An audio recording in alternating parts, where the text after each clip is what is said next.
at the church that they attend because of their race. We get the story from David Kennery of affiliate WLBT.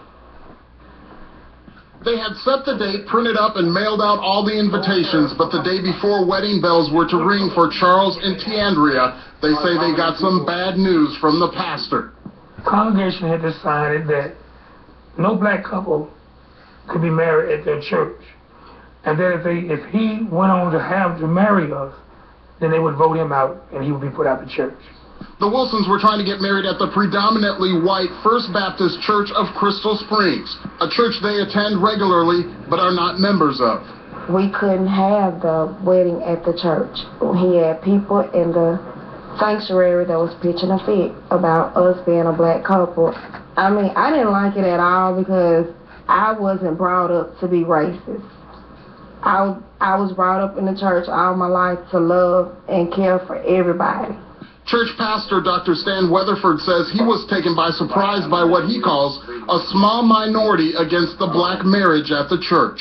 This had never been done here before, so it was setting a new precedence. And there were those who reacted to that because of that. Weatherford went on and performed the wedding at a nearby church. But I didn't want to have a controversy within the church, and I certainly didn't want a controversy to affect the wedding of Charles and Tiandria. I wanted to make sure that their wedding day was a special day.